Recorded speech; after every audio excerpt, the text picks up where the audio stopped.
Dans le Sahel, les femmes rurales sont au cœur de la lutte pour la sécurité alimentaire, la résilience climatique et le développement durable. Pourtant, elles continuent de faire face à d'immenses défis. Accès aux ressources, difficultés de financement, manque de reconnaissance de leur rôle.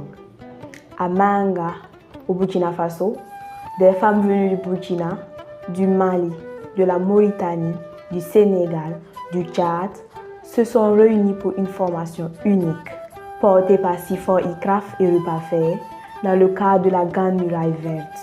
Du 1er au 6 septembre 2025, leur objectif, créer des solutions innovantes pour le réseautage et la mobilisation des ressources afin de renforcer l'autonomisation des femmes rurales du Sahel.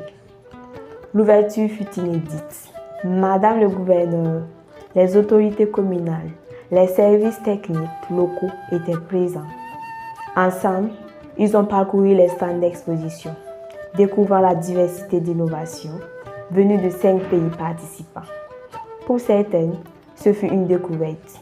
Pour d'autres, une émotion profonde. C'est bien. Il y a seulement, on a beaucoup profité de la formation. Moi, personnellement, j'ai été manquée de mots. Pourquoi? Parce que tout ce que j'ai vu est étrange. Tout était étrange pour moi. C'est pourquoi on dit qu'il faut absolument voyager pour voir le monde. La formation théorique a permis d'aborder des thématiques pratiques, les opportunités de financement, la gestion financière, la conservation de l'eau, la mobilisation des ressources.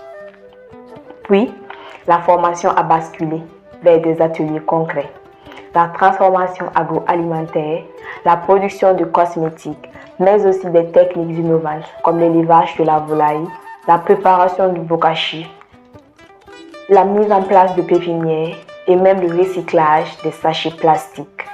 Des moments palpitants, vécus comme une première expérience par beaucoup de participantes. Cette formation-là, c'est vraiment du jamais vu, si je peux dire. Voilà, regrouper les femmes du Burkina, du Mauritanie, du Mali, du Niger, du Tchad là. Moi, je n'ai jamais participé à ce genre de formation. Au-delà d'une formation, ce fut une immersion. Mieux comprendre la Grande Muraille Verte et ses partenaires, découvrir des techniques endogènes et modernes, mais aussi partager des expériences de vie.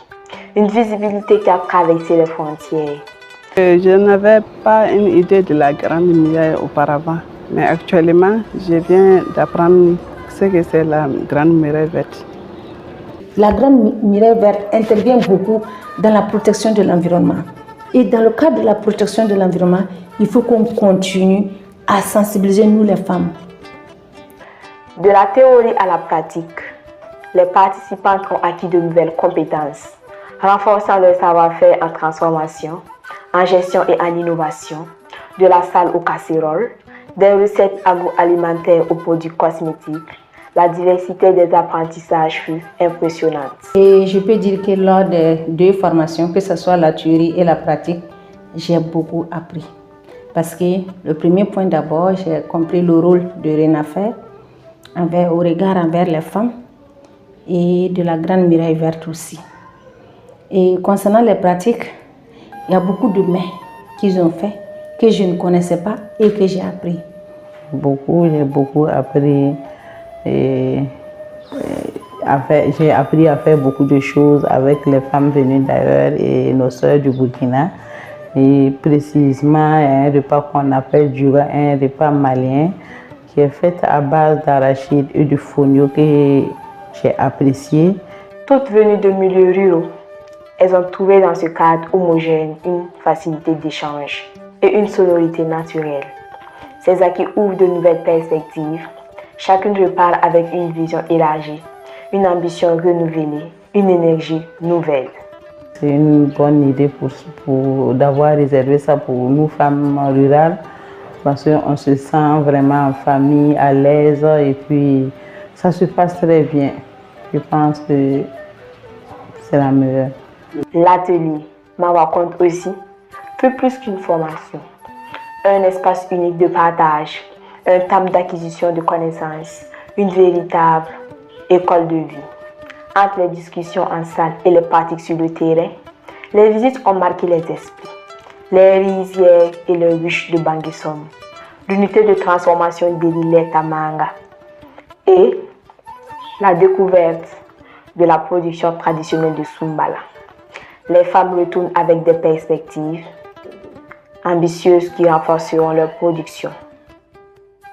J'ai une perspective, voilà, parce que à cause de cette formation-là, il y a des trucs que je ne savais pas.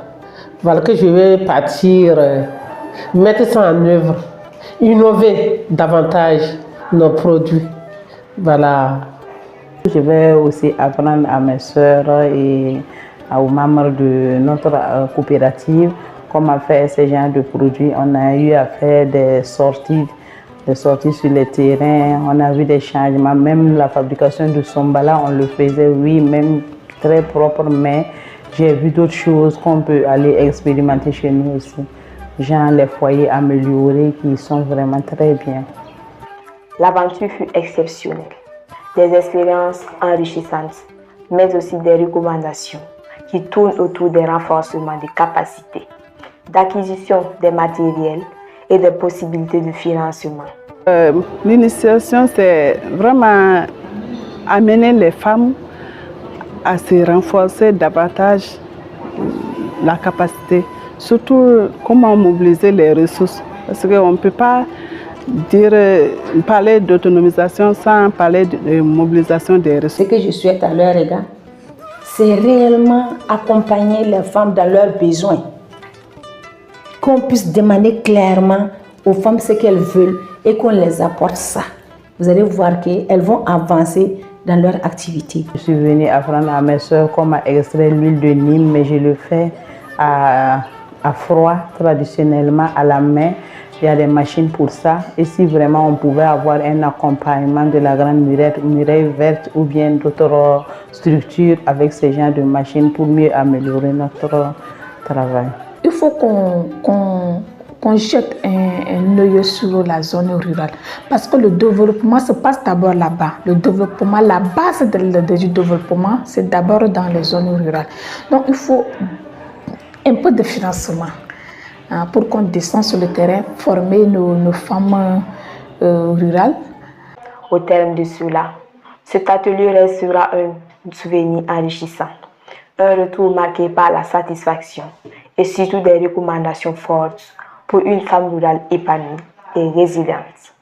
Célébration endogène, des gestes homo, un message s'impose. Les femmes rurales du Sahel portent toujours en elles des solutions de demain.